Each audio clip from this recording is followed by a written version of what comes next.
Las lecturas de hoy, la gente que no tiene muchos estudios bíblicos no va a captar el significado de ellas. De hecho, alguna gente entiende una cosa diferente a lo que es en realidad. Pero la del profeta Isaías, tanto como el Evangelio de San Juan, van unidos. Habla de bodas, matrimonios. De eso habla. La gente que no ha estudiado mucho Biblia, dice, bueno, pues una boda, un milagro y ya. No. Hay mucho más que eso. Hay mucha enseñanza más que eso. Tanto en Isaías como en San Juan. Gracias a Dios, las interpretaciones bíblicas, mis hermanos, ustedes van a encontrar en el mundo que hay muchos biblistas, o sea, maestros de Biblia, de diferentes niveles. No todos los maestros de Biblia son de veras maestros de Biblia, aunque tengan títulos o se llamen así, porque depende a dónde fueron a estudiar. Hay muchas escuelas que están marcadas por una religión. Entonces, los jefes de esa religión le dicen a sus estudiantes, sean pastores, ministros, lo que sea, les dicen, ustedes tienen que aprender la Biblia, pero a como nosotros les decimos que la tienen que aprender. Ustedes tienen que interpretar en la Biblia lo que nosotros, que no hemos estudiado Biblia, dicen los jefes de esa religión. Muchas veces es un consejo de seglares, los que mandan una religión. Nosotros, que no hemos estudiado la Biblia nunca, les vamos a decir a ustedes, teólogos o maestros de Biblia, lo que ustedes tienen que decir que dice la Biblia. No es lo correcto. Incluso la Iglesia Católica en siglos pasados hacía lo mismo. Le decía a los teólogos y biblistas, ustedes tienen que decir que la Biblia dice lo que nosotros les digamos que dice. No es así. Tiene que ser al revés. Un buen teólogo, un buen biblista, tiene que irse directo a la Biblia, estudiar muchas otras ciencias que le ayuden a entenderla y después decirle a los jefes de su iglesia, miren, lo que dice este texto es así, ya está, por esto lo escribe Isaías, lo escribe Jeremías, lo escribe, no sé, quien sea, ¿no? Lo dijo por esto y por esto otro. Esto es lo que quiere decir, esto es lo que Dios nos dice a través del profeta. Un buen biblista, y esa ciencia de la Biblia se va desarrollando, no ha terminado. Es tan rica la Biblia y tan llena de contenido, y a la vez un libro tan especial, porque fue escrito hace más de 2000 años. Los libros del Antiguo Testamento, hace 2600 años, fueron escritos. 2400, dicen algunos, ¿ok? Tenemos que saber entenderlos. Últimamente, más o menos en los últimos 60 años, del Concilio Vaticano II para acá, ya desde un poquito antes, la Iglesia Católica, me refiero a las católicas en general, pero más que nada a la católica romana, porque hay varias iglesias católicas, no nomás hay una. La Iglesia Católica Romana, que es la más grande de todas, de los últimos 60 años para acá, ha cambiado su postura con respecto a la interpretación bíblica. O sea, se ha abierto más a escuchar a los expertos en Biblia. Y dicen los obispos y los papas, a ver, estudien en serio y díganos qué es lo que la palabra de Dios dice aquí. Por eso, hoy en día, y desde esos años para acá, la interpretación bíblica de la Iglesia Católica va a la vanguardia, va adelante de todas las demás. Es la que está explicándonos lo que dice la Biblia, no lo que los ministros, los jefes, los obispos, los pastores quieren decir. No, lo que los expertos en Biblia dicen y luego nos explican a los demás. De entonces para acá, los que estudiamos para sacerdotes, en el seminario tomamos cursos con estos maestros o los discípulos de estos maestros bíblicos para entender realmente lo que dice la Biblia. No lo que dice una religión, no lo que dice otra. Porque las religiones tienen enseñanzas a veces basadas en equivocaciones. Tienen a veces enseñanzas así. Entonces tienen que irse corrigiendo, mejorando. Les voy a explicar las lecturas de hoy, mis hermanos, de lo que van a captar cosas que si ustedes nomás lo leen sin estudios bíblicos no las captan. Algunas iglesias cristianas están aprendiendo y están siguiendo las enseñanzas de la Iglesia Católica y es muy bueno eso. Muy bueno, que vayan adelante. Hay algunos maestros protestantes que están al nivel de los mejores maestros del mundo de Biblia. Algunos. Pero todos tenemos que escuchar a estos maestros. Entonces, van a explicar ahora por qué habla de dos bodas. En la primera lectura, ¿a qué se refiere? Pongan atención en Isaías. Dios se pone como el novio de la boda. Y la novia de la que él está enamorado es su pueblo, nosotros. Ese es el mensaje de la primera lectura. Te los explico porque si no les adelanto esto, a lo mejor no lo captan. Dice, ustedes son como mi novia. Estoy enamorado de ustedes. Y los voy a cuidar y proteger como un buen novio, como un buen esposo cuida y protege y ayuda a su pareja. En el Evangelio vamos a entender ahora sí mejor. ¿Habiendo entendido eso? ¿Por qué San Juan nos narra el Evangelio como el primer milagro en una boda? ¿Cómo convierte Jesús el agua en vino? ¿Qué significa eso? Lo vamos a ver ahora. Pongamos atención a Isaías.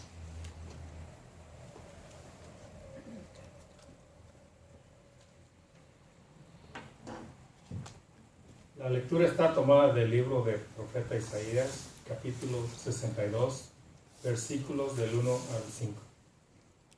Por amor a Sión no me callaré, por Jerusalén no quedaré tranquilo hasta que su justicia se haga claridad y su salvación brille como antorcha. Verán tus justicias las naciones, y los reyes contemplarán tu gloria y te llamarán con tu nombre nuevo, el que Yahvé te habrá dado.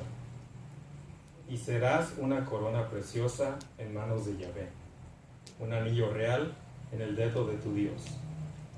No te llamarán más abandonada, ni a tu tierra desolada, sino que te llamarán mi preferida y a tu tierra desposada, porque Yahvé se complacerá en ti y tu tierra tendrá un esposo. Como un joven se casa con una muchacha virgen, y así el que reconstruyó se casará contigo. Y como el esposo goza con su esposa, así hará las delicias de tu Dios. Palabra de Dios.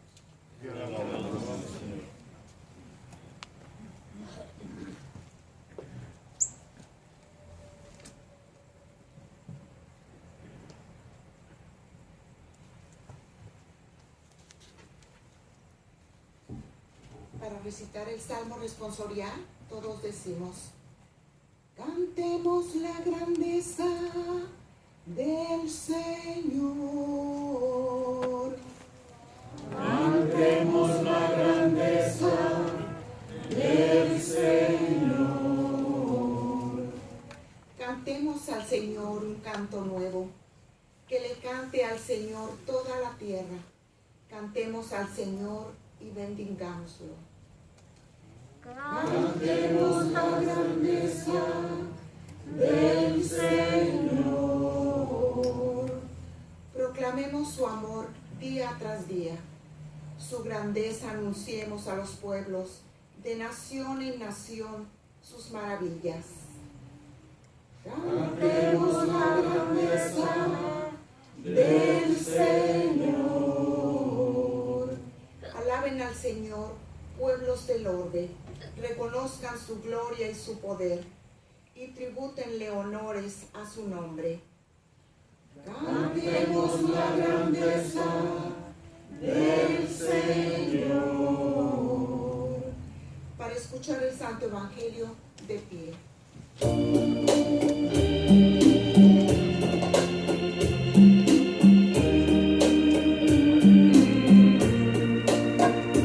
Aleluya, aleluya, aleluya. Aleluya, aleluya, aleluya. La diestra del Señor ha hecho prodigios.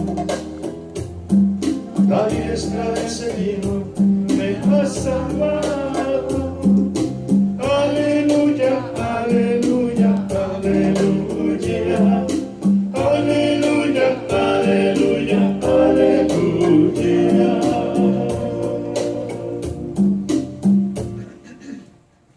Hermanos, que el Señor esté con todos ustedes. Lectura del Santo Evangelio según San Juan. La lectura está tomada del capítulo 2, versículos del 1 al 11. 3 días más tarde se celebraba una boda en Caná de Galilea, y la madre de Jesús estaba allí. También fue invitado Jesús a la boda con sus discípulos. Sucedió que se terminó el vino preparado para la boda, y se quedaron sin vino. Entonces la madre de Jesús le dijo: ¿no tienen vino? Jesús le respondió: mujer, ¿por qué te metes en mis asuntos? Aún no ha llegado mi hora. Pero su madre dijo a los sirvientes: hagan lo que él les diga. Había allí 6 recipientes de piedra, de los que usan los judíos para sus purificaciones, de unos 100 litros de capacidad cada uno. Jesús dijo: llenen de agua esos recipientes, y los llenaron hasta el borde. Saquen ahora, les dijo, y llévenlo al mayordomo, y ellos se lo llevaron.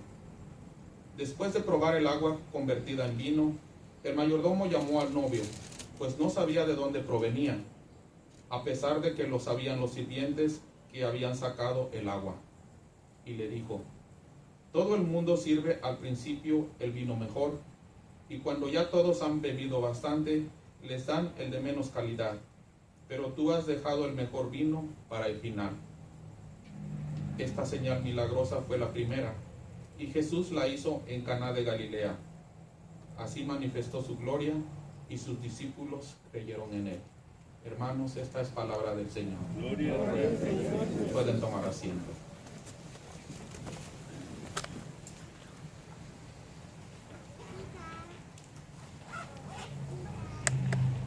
Cuando estudiamos para ser sacerdotes, una de las materias que estudiamos es religión y religiones. ¿Qué significa esto? ¿Cuántas religiones hay en el mundo? ¿Qué predican las religiones? ¿Por qué predican eso? ¿Quién las fundó? ¿De dónde sacaron sus enseñanzas? Pero otra cosa que estudiamos también es, ok, ¿y por qué la gente es religiosa? ¿Por qué la gente de todos los pueblos tienen una religión? Todos diferentes desde la antigüedad. Las tribus de los indígenas americanos tenían sus dioses. Y cada quien se forma una deidad. ¿De dónde sale eso de tener una religión o de que hay un dios o varios dioses, como se imaginan muchos? ¿De dónde sale eso, hermanos? San Agustín lo explica hace 1600 años. Nacemos con un deseo de Dios acá adentro. Desde que nacemos, ya traemos la semilla, el llamado del Espíritu Santo de, hey, hay un Dios, búscalo. Y no importa en qué tribu nazca la persona, en el Amazonas, en el África, en partes de Estados Unidos, de lo que hoy es México, etc. No importa dónde nazca una persona, mis hermanos, siempre en su interior trae esa necesidad de un ser supremo. Sabe, siente, intuye que hay un ser supremo, que hay alguien. Y algunos se lo imaginan como muchos dioses, o como un dios, o como ustedes quieran. Pero saben que hay alguien o algo allí, alguien superior, que ha creado todo y que tiene de alguna forma la vida en sus manos y lleva todo adelante. Bueno, por lo general, en las religiones, cuando se hablan de su dios o de sus dioses, los presentan como personas duras, exigentes, a veces castigadores. Tienes que ofrecerme sacrificios, tienes que hacer esto, porque si no te mando rayos, los dioses de los griegos y de los romanos que están entrelazados. Te mando rayos si no te portas bien, o si te voy a castigar, o te mando una tormenta, o el dios de los aztecas, si no me sacrificas personas y le sacas el corazón estando vivos, me voy a enojar y te voy a destruir, o no te voy a dar cosechas, o no te voy a... ¿Me explico? Siempre se imaginan a un dios duro, o dioses duros, agresivos. ¿Por qué se los imaginan así? En parte porque no entienden a Dios, no lo conocen, número uno. Pero en parte, y le quieren echar la culpa de todo lo que pasa. Pero en parte también porque sienten que Dios es como nosotros. Tratan de imaginarse a Dios con las mismas debilidades que tenemos nosotros. Y los seres humanos, así podemos ser. Si alguien es un rey, ellos han visto que un rey muchas veces es una persona dura, exigente, castigadora. Oh, si esto es el rey, imagínate cómo serán los dioses. Van a ser igual o peores. Pero aquí viene la sorpresa. Cuando Dios, el Dios verdadero, le habla a los judíos, a los hebreos. Sí, hay veces que pide y exige que es por nuestro bien que hagamos cosas, que nos portemos bien, etc. Nunca pide para él algo que le beneficie. Todo lo que pide, los mandamientos, es por nuestro beneficio. Pero de repente se les aparece y les dice, ¿saben qué? Yo estoy enamorado de ustedes. Tan enamorado estoy que los veo como el esposo ve a su esposa. Ese lenguaje, mis hermanos, que escuchamos hoy en Isaías, no lo vas a oír en otras religiones, en sus dioses. Porque nada más el Dios verdadero es capaz de decirnos eso. Los judíos, les gustara o no les gustara, escucharon la palabra de Dios y la fueron entendiendo poco a poco. Pero yo me imagino la sorpresa de ellos cuando escuchaban a un Isaías y a otros, y después incluso Jeremías y otros: les voy a mandar un Salvador. No solamente estoy enamorado de ustedes, sino que quiero su bien. Voy a hacer otra alianza con ustedes. Rompieron la que teníamos, Adán y Eva desde allá. Rompieron el trato que teníamos, pero les voy a mandar un Salvador. Viene después Abraham, viene Noé antes, luego después Abraham, vienen y rompían la gente el trato con Dios, y Dios misericordiosamente volvía a recogerlos. En el profeta Oseas tenemos un ejemplo muy hermoso de un hombre a quien Dios le mandó que se casara con una mujer pública. Y le dijo: te vas a casar con ella, una mujer pecadora. Con ella, con ella. Y resulta que se casa con ella, y esta mujer a cada rato se le iba a los antiguos negocios. Y decía él: bueno, pues ya la voy a dejar, ya no quiero nada con ella. Y Dios le decía: no, perdónala y ve por ella. Ya va el pobre profeta a recogerla, sacarla de su antigua vida, traerla otra vez a la casa, ofrecerle lo mejor, tratarla como su esposa. Pasaba un tiempo y se le volvía a ir. Señor, ¿por qué me haces eso? Y le dice un día a Dios: para que veas lo que yo hago con ustedes. Ustedes son esa mujer para mí a veces. Yo les doy lo mejor, los amo, los quiero, están conmigo un tiempo y luego me abandonan. Los saco del pecado, los saco de sus manchas, los saco de su mala vida, y están conmigo un rato y se vuelven a ir. ¿Por qué me hacen eso? Dice Dios. A mí me lo hacen ustedes siempre. Y sin embargo no dejo de amarlos. Y no dejo de buscarlos. Y hasta les voy a mandar a mi hijo para que lo maten y con su muerte pague por los pecados de ustedes. Y de esa manera ustedes puedan entrar al cielo. Mis hermanos, ese lenguaje teológico no lo encuentran en ninguna religión más que en el Dios verdadero. Un Dios que se sale de los entendimientos, los parámetros que tenemos mentales, nuestra forma de actuar, nuestra forma de entender, es contrario a lo que el hombre piensa. Normalmente las religiones se forman dioses que son como ellos piensan, porque así son ellos. Pero el Dios de Israel, el Dios de Jesús, de los cristianos, de los judíos, de los cristianos, que es el mismo Dios de los musulmanes, porque es el Dios de Abraham, al que ellos siguen, que le llaman Alá. Es el mismo Dios.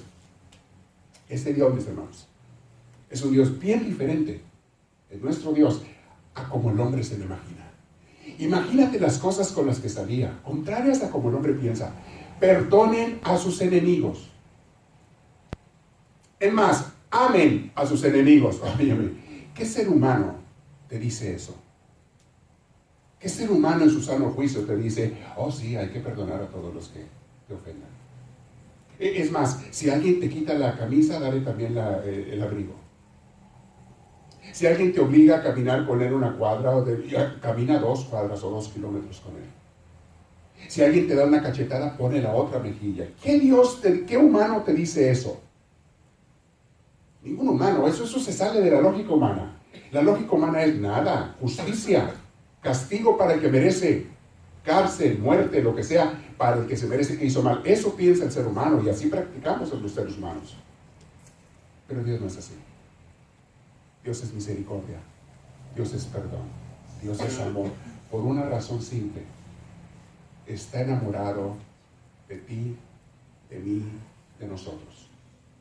San Pablo ratifica esto cuando dice: la iglesia es la esposa de Cristo. O sea, nosotros somos la esposa de Cristo. La iglesia es el cuerpo de Cristo. Él es la cabeza y nosotros somos su cuerpo. Cuídalo. ¿Qué religión te enseña esto? Ninguna, más que la de nuestro Dios. Es la única. Hoy tenemos esa enseñanza, por eso 2 bodas, por eso Isaías habla de cómo Dios se enamora, por eso San Juan comienza narrándonos el primer milagro de Jesús en una boda. Convierte el agua en vino. Alguna gente dice: Dios convirtiendo vino, y algunas religiones dicen que el vino es malo, que toda bebida alcohólica es mala, está prohibida. Bueno, y lo dicen eso, y en parte tienen razón, no porque sea malo, sino porque la gente abusa. Pero en tiempos de Jesús el vino no era algo malo. El vino, tú no oyes en la Biblia que anduvieran borrachos por la calle. En ningún lugar vas a ver eso. Que andaban borrachitos caminando por la calle. Se quedaban tirados borrachos en las plazas. Eso no aparece en la Biblia, porque no había eso. Para empezar, no había cientos de bebidas alcohólicas como hoy en día. No había vodka, ni tequila, ni whisky, ni brandy, ni cervezas de 1000 marcas. No existía nada de eso. La única bebida alcohólica que existía era el vino, que es de uva. No se me confunda, porque hay gente que le llama vino a todo. Hasta la leche del biberón de su niño le llaman vino. Oh, es que tomó vino. ¿De veras? ¿De dónde agarró vino? Pues sí, uno que se llama tequila. No, espérame. ¿Es tequila o es vino? Son cosas diferentes. Hay gente que se confunde. Vino es únicamente que viene de la uva, es rojo, rosado o blanco. No hay de otra. Y en la Biblia era bebida de las fiestas. Solamente se bebía en las fiestas, como las bodas. O los ricos para acompañar su comida. Pero tú no lees en la Biblia que la gente anduviera borracha por la calle y que tampoco hubiera cantinas. No existía eso antes. Hoy en día hay pueblos que en cada esquina hay una cantina. Eso no había antes. La gente bebía el vino únicamente para acompañar la comida, los que tenían dinero, porque no era barato. Había que hacerlo. O en las fiestas se daba. Pero aquí hay otra enseñanza que no me voy a alargar, no lo voy a explicar hoy, porque es otro día de 2 horas. Y se me van a dormir y hoy viene de otra misa, así es que no. Pero nomás se la voy a mencionar así de paso. ¿Por qué Jesús convierte el agua en vino? ¿Qué significa? Les convirtió nada más y nada menos que 600 litros de vino para una fiesta donde había cientos o miles de gentes. ¿Por qué? Una de las cosas que tenemos que entender, así como Jesús convierte el agua en vino, algo simple, básico, en algo más sofisticado, así nos convierte a nosotros, de gente simple, sencilla, básica, en verdaderos cristianos y seguidores de Él. Así como Dios convirtió el agua en vino, te convierte a ti y a mí en un buen cristiano. Te hace una persona nueva, te hace una persona fina, te hace su esposa, te hace la persona de la que está enamorado. Por eso pasó en una boda también. Te convierte en su esposa. Y ahí viene toda una enseñanza nueva, que no me voy a meter en ella hoy. Quedémonos con la primera. Dios está enamorado de ti y de mí. ¿Cómo le voy a responder yo hoy? Mañana, si Dios quiere, lunes, vamos a meditar. Voy a ponerles esta predicación para nuestra oración diaria. Les voy a poner el enlace en YouTube, en redes sociales, en podcasts. Hoy en día estamos aprendiendo, reflexionando. Mañana quiero que lo apliquemos a nuestra oración personal, en la oración del día.